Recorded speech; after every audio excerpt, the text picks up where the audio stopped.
Hello, I'm back with another video, and I just had some inspiration that came on me this morning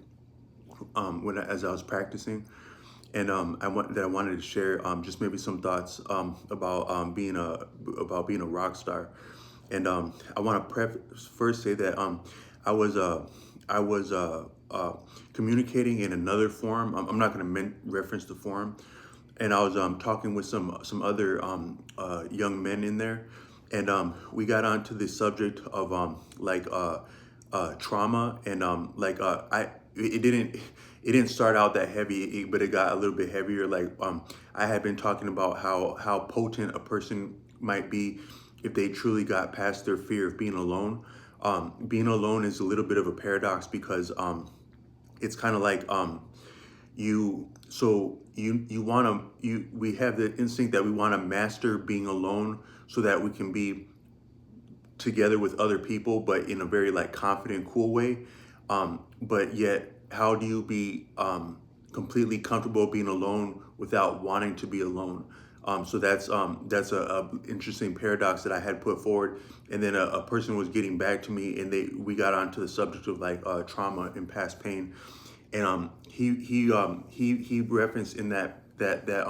one of the most effective things. I didn't go fully in. I don't think I fully grasped his entire post, but he was talking about journaling, but also within that journaling, questioning the journaling or maybe the experiences that prompted the thoughts, and saying, "Is this true? Is this really who I am? Is this really what I am?" And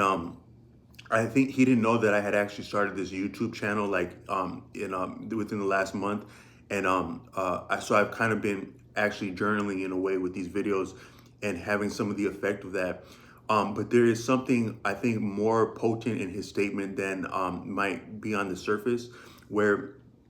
I think that when we are journaling or when speaking in general, usually when we have the opportunity to speak with people, we don't realize how much of an opportunity we are actually having in being able to express our thoughts. But I think that but maybe even a healthier way of speaking than speaking with other people is journaling, because it's a little bit more dialed in, and then when someone does land upon it, they may actually be interested in hearing what you have to say, where different people in our life are not always interested in what we have to say. But the only reason I bring that up is because I can perceive in these videos while I'm creating them or even reflecting on them later, is that the act of journaling or enunciating our thoughts, it actually opens channels of thoughts within channels of our mind, to where some of the ideas we express are things that we hadn't actually clearly thought out before. That some of the ideas are as new to us as the people that we're speaking to, and that's because these channels of our mind are being opened. I think sometimes they say that we're only aware of a small percentage of our mind, and I think that that's some of the effect of what's happening when we're journaling, because these greater channels or dimensions of our mind are coming to the fore and manifesting for other people's benefit, but also for our benefit. But after he made this comment, now I've had some very embarrassing experiences in my life, particularly with regard to romance and friend groups, and also in education, where I've been humiliated by and in front of my friends, and also by professors in front of my peers in a classroom setting, and those experiences are so impactful that I think that in a certain way they always kind of lord over us in a subconscious way for a long duration after the experience. And somehow I was driving on the road, and I had recently curated my playlist, and I've made outspoken comments about some of the violence within music, and in hip hop in general. But I actually am a connoisseur of hip hop, and I actually even do listen to, and have for a long listened to, some very hardcore potent hip hop. Some of it more obscure that many people might not have come across, and a couple of things with that is that I think that if you if you were to truly differentiate right and wrong, black and white in your environment and in your life, it would be very difficult, if not impossible, to completely differentiate right and wrong. Or I'm sorry, black and white. If you really do get into like maybe spirituality or even religion of different kinds, and you actually try to apply it literally, you will find that there's an actual paradox in many things around us, to where you would almost become absurd in a certain way if you completely try to be um, uh, um, if you try to be in absolute terms. Maybe the closest a person could come to that would be like a cloistered life of like someone who has made religious vows, and they are within like a monastery setting. But I think that maybe another form of that would be to be dynamic. And if I think if you could be dynamic in broad society, and you could actually have the essence of some of these spiritual truths in your heart, you could actually be in a public setting, or in a very, for lack of a better term, worldly setting, and be as comfortable as you'd be in a monastery, morally and personally speaking, having digested the true import of some of these teachings, and being able to digest the influences around you. So I say as much to say that I've developed a level of comfort to where I can view broad media and influences that may be secular, or what would appear unrighteous, and I can actually decipher a certain value within it. And another way of saying that is that we are the same things that oppress us are actually the same things that are the means of our freedom. Is that might sound a little bit strange, but another way of saying that is the author I often quote, Arthur Avalon, says that when a person, it's an adage from old India, that when a person falls on the ground, they must raise themselves by means of that same ground. So sometimes I think that these what may seem like pernicious influences that we're steeped in around us might actually be some of the very means of us transcending our experience, if we can view them in a certain frame. And one frame that really helps me in general is that I once had an epiphany that dawned on me, which was the clear articulation of the thought that uh, true love is to regard the best interests of another person with your heart. And having internalized that thought, it was very inspirational at the time I discovered it. But in general, as a rule of thumb, that's kind of my baseline morality in interfacing with other people. Um, but some I said as much to say that sometimes I listen to some very hardcore hip hop, and you can I think that in a certain sense, hip hop, I think sometimes and I'm going a little bit different direction with this than I originally intended, but I think that a lot of people don't understand what is taking place when people are making like hip hop music. In that, for I don't know about for other cultures, but I think that for us as African American men, and we have a reciprocity and a sharing of experience that is, I think it is it's evolutionary, and it's a part of who we are as people. And we so if I think that when you listen to like a lot of like really clever hip hop, it is teaching you as much as it is entertaining you, and it can be about very dark or obscure or subtle or random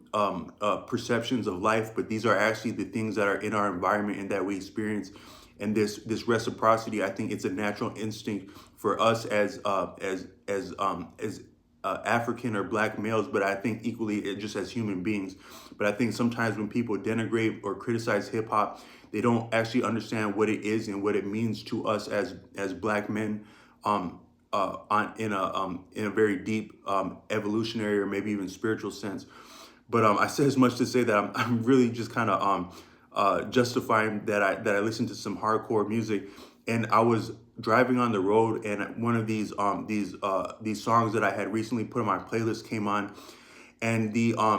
combination of this person's insight into journaling and asking questions to ourselves about our background and experience and our thoughts, that just being aware of the fact that we are opening another channel of our mind when we do that. I had been also cultivating that recently with YouTube, and also on that platform where I've been posting. I actually felt that channel of thought within myself, and then in addition to the music that I was listening to at that point, I don't think that there were lyrics at that point. It was just the hip hop beat.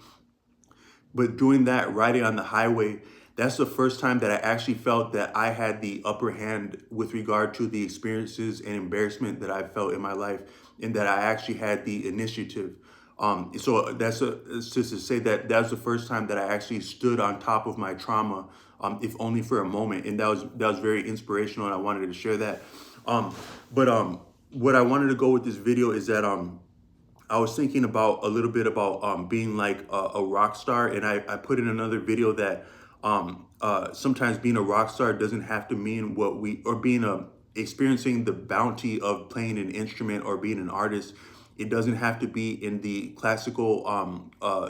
terms or tropes of what we think it is to be successful as an artist, and it can be very humble, personal, and private. And I was thinking like I was playing some music, some original music this morning, and I had added on just a couple of notes to a song that I wrote, and it kind of it changed the inflection. And for a certain point, I actually hit something that felt like harmony, both harmony with musically, but within my experience of who I am and who I've been to this point. And it kind of like it's kind of like striking a chord, in like the real sense of that experience of really striking a chord.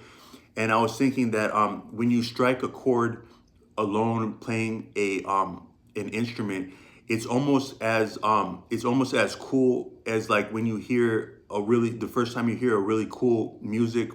or like at a concert or something. It's like that same sensation of like of being at a concert or seeing something online that's really cool, but you know a lot of people have heard it, and the fact that a lot of people have heard it actually gives it a little bit of its potence, as much as its own beauty, and so it kind of like activates it and authenticates it. But I was realizing that when you strike a chord, that's as live and real if you're alone as if you're on a stage. And what I wanted to go with that is, if you think of like something that's really painful, like I mean like excruciatingly painful, it can be something very simple, like say just like if you were to just something very simple can be quite painful. And then if you think about how infinitesimally small of force whatever it is that caused you that pain actually is, and then if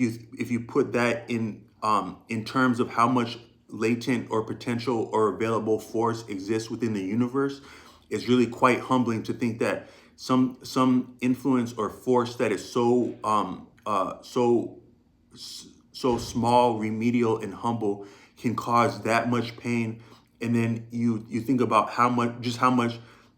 basically how much pain could exist in the universe. But then on the flip side of that, I made another video talking about the fact that I think that the land that we occupy absorbs some of our energy, thoughts, words, and actions, and holds that energy residually in a very profound way. And I was thinking that the author that I often quote, Arthur Avalon, says that at any given moment, our perception is receiving influences from all quarters of the universe, meaning that we actually receive influences from all points of the universe at all times. And our mind, he also says that our mind more so limits than actually so what he means to say is that our senses are so profound, potent, and subtle that we couldn't function or make sense of our reality if we actually we're conscious of how many influences are touching us at any given moment. So what our mind does is our mind actually limits the influences that we receive so that it can be coherent and that we can manage ourselves in our environment. But the fact is that we are receiving influences, both grand and subtle, at all times. And so what I want to say is that maybe on the flip side of that is that this universe is also, if this universe could potentially um uh uh it could potentially level as much pain against us as there is force in the universe, this universe could also receive that much, could be that so if the universe could put forward that much force, it could also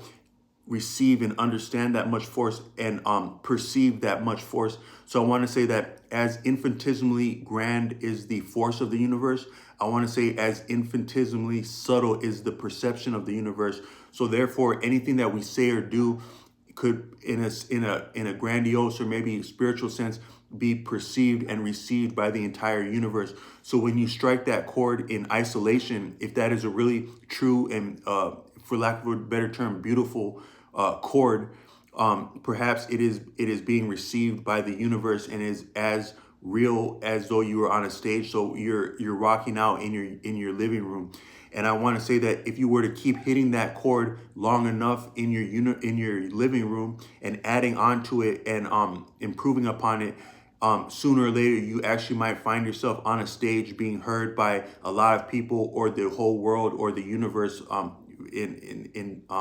if you'll humor me. So I just wanted to say that, being a rock star can be you hitting a chord as you practice alone, and that's as valid as being on a stage. And I just wanted to share that inspiration, and I hope someone can find value from this video. And I offer esteem and support in anything you're into, and always believe in yourself. Peace.